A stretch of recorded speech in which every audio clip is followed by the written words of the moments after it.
freaks and geeks, and welcome to another episode of the Oven Podcast on the New York edition.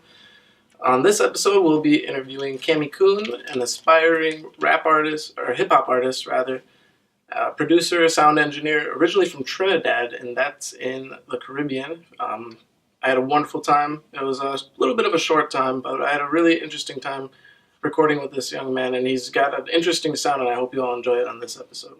You're originally from the Caribbean, right? Yep, I am. Okay, well, what's that like? How long did you live there, actually? I lived there almost all my life. I believe when I was 18, that's when I moved to America.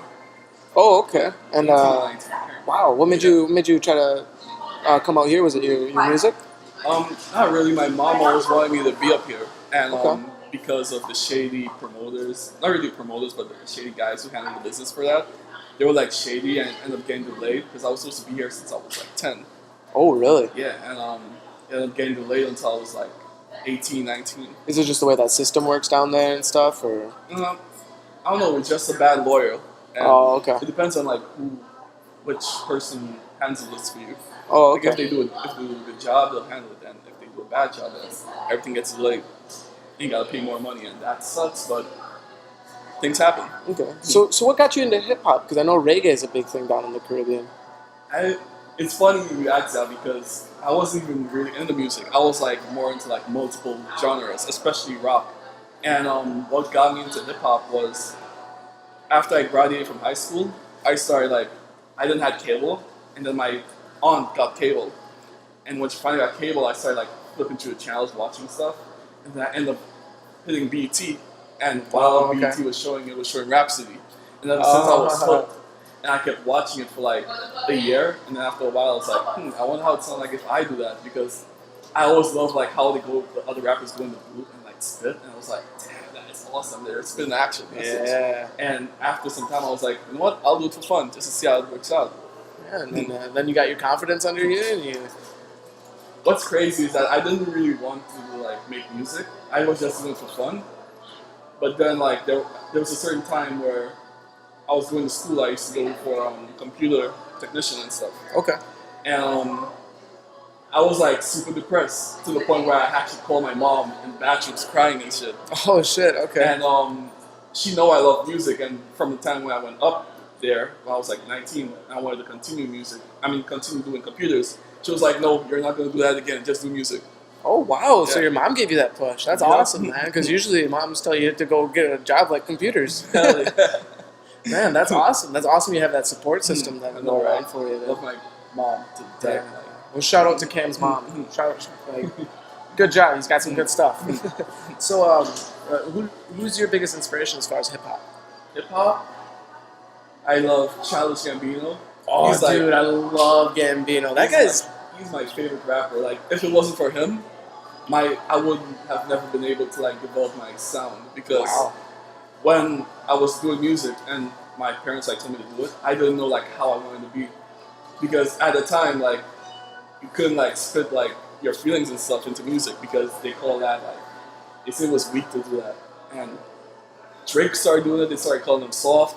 Mm-hmm. And then when Childish Gambino started doing it, he was talking more stuff that I could relate to. I was what? You could actually rap about this? Yeah. And ever since, I've been making my music more about myself than the hood stuff, because I was never a hood kid. Yeah, man, and it's all about the individual, and that's one thing too. I like about this show is because we always explore the individual's creativity and the individual's creative process, and we get the individual story, and everyone's not from the hood. True. It's all our individual personal stories that we can share, and that's awesome. That like I said, man, that's awesome that your family is a good support system for that. You don't get a lot of that in this kind of industry like that. It don't happen. I wish more parents could be like that. Yeah, true, man. I mean, not to dig on your parents. I know you're just trying to see your kids succeed, but man, the creative mind is, you got to work that left brain just as much as the right. Hell yeah. Nowadays, parents are more you do this, or you're at the house. Yeah. You don't want you here anymore. Is that what it's like in Caribbean? Yeah. Oh, really? Yup. Oh, damn. No, it's not like that here. Not in my home state anyway. Man. So, I want to talk a little bit about differences like that. Is there a lot of social differences coming from, because you were in the Caribbean most of your life, and then just recently here in New York? Is there a lot of creative differences when you creative? Like, what do you mean by creative? Just kind of like I suppose creative differences along like what's kind of allowed, I guess, here in the stateside versus what may not be allowed in Caribbean, or what might not be allowed stateside as far as like you know what I'm saying? It's kind of weird because there's this one thing that always like feels strange to me. Like when I was in Trinidad, one of the main things we usually do is like every person you meet, we say hi to them or good morning to them. Like that's how we have good manners. But over here, if you try to do that, everyone looks like you're strange and like, who the hell is this guy? Yeah, why is he acting like he knows me? Type thing. Yeah.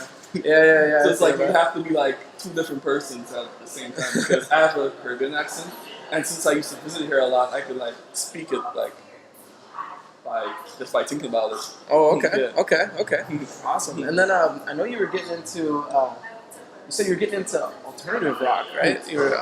I'm trying to like blend more of my music towards it because I grew up listening to these songs from like Blackfield Brides, Pierce Oh, all these guys, and I was yeah. like, you know what? I like to like blend my sound to be like them. And even though I know my voice isn't like perfect right now, like I'm pretty sure like with a little voice training I could probably get it. Of course, man. Everyone needs a teacher. It's the best way to have a to progress is to have a teacher. I mean, I don't have one like specifically for what I'm doing, but I do have mentors all around that help me like with all aspects of what I'm trying to do. Because I also am not just a podcaster or a YouTuber. I do my own little 2D designs and I do artwork and stuff. I got my sketchbook full of stuff. I got a whole portfolio full of my old artwork back in high school. I joined the Army right out of high school. I was originally going to go to art school, but I changed my mind, and I plan on going back to art school and working on some crafts there. That's awesome. Yeah, it's I'm really proud of you. Oh, thanks, man. Decision. Oh, appreciate it, man. Yeah, I mean, like we were talking about a little bit earlier, man. It's all about the individuals, how to express their own creativity, and I'm glad you're able to do that. And you told me you were coming out with a new EP and stuff like that. Hell yeah! It's called it's basically a sequel to my first EP that I dropped like a year ago. And what's the name of that? It's called Limited Options Part 2, Broken Soul. And where can people find that? Where can people find that? Oh, the first one? Or Yeah, the first one. The first one you can find everywhere. SoundCloud, DatPiff, iTunes, Spotify, it's everywhere. Right on. So you're everywhere. That's good to hear, man. It's good to have your name out there in all platforms. Nice. What's up with this second one then, man? The second one? It's basically 6 new songs that I've been working on. Some of them are like, that were shelved from the old EP that I just like remade it sound way better. Okay. Like, cause there are a lot of people who wanted those songs. This is that. How to do that. That's all good.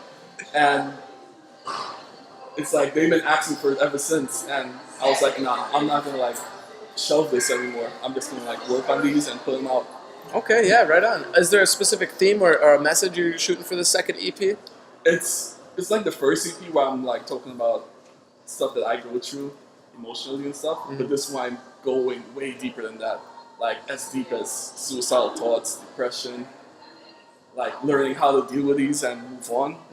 Shit that people won't talk about. Yeah, it's good. It's important to bring those shit to life, man, because it's issues that everyone deals with every day. It's really good that you're taking an approach like that. I really do respect that a lot.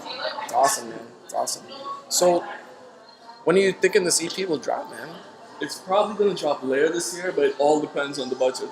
Yeah, of course. Yeah, because the last time I put the EP out, I was under budget because I kept spending and stuff. Nah. And I was like, damn, I wonder if this is gonna do good. But it didn't do as the way I wanted it to be, but it still did like pretty. I was pretty impressed with the results. Anyway, I ended up getting like over 10K streams on multiple streaming sites. That's awesome. And That's impressive. I ended up selling like a couple download cards in the streets. Wow, awesome, dog. That's impressive, man. So when you produce all your own music, right? I usually just engineer, but I'm still shaky when it comes to like creating the beats and stuff. But like, Okay. as soon as I get more sound packs, then I'll like go all in. Yeah, man. Yeah, awesome, man. I just heard your song, Drama. Yep, I heard your song Drama, dude. It's fucking killer, dog. I love thank that. you. Yeah, I'm definitely. I didn't really get to delve too much into your work, but you hooked me right there with that one song. So I'll definitely be taking a look at your shit further. It's fucking phenomenal, man. I'm really happy to have met you, dog. I want people to hear more about you. I think I just got one more question for you before we wrap this up. Nice. I call this my golden question I like to ask all my guests.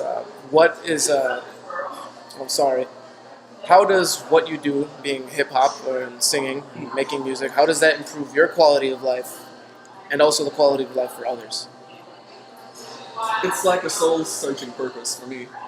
Like I always have to like go back into some of the memories that I regress because I hate those, so I like put it in the back of my mind. I just want to go back into it so I can learn from them, see what happened, and then move on right afterwards. It's a way of healing. Yeah. That's a perfect way to put it, man. And for the other people who feel the same way like me, like they can do the same and heal themselves. Oh yeah, and obviously people are being relatable with over 10,000 streams. Mm-hmm. Like, I mean, obviously you're putting a message there which people can relate. So you're obviously making a change at some level and reaching to people. And that's very, very respectful, dude. I'd love to hear more from you. Nice. All right, and I think that we can wrap it up there. Awesome. All right, awesome. Thanks, man. Nice. Thanks for the interview. Yeah, I love it, dog.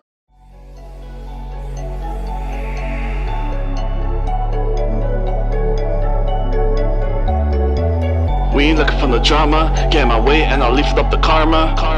We ain't looking for the drama, get in my way and I'll lift up the karma. We not come for the drama, I'd rather have a shot of some vodka. I'm searching for nirvana while we out there chasing dollars. We ain't looking for the drama, get in my way and I'll lift up the karma. We ain't looking for the drama, get in my way and I'll lift up the karma. We not come for the drama, I'd rather have a shot of some vodka. I'm searching for nirvana while we out there chasing dollars.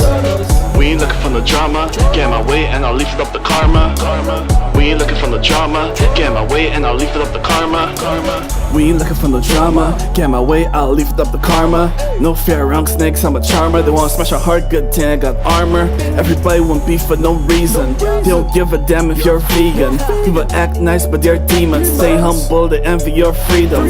You work towards your future, but they pray to see you fall. You want me get on my knees, but you will never see me crawl. Clock is ticking like a time bomb, get the fuck out my way before it's too late. And the funny part is they can save themselves, but they care about others before their fate. We not come for the drama.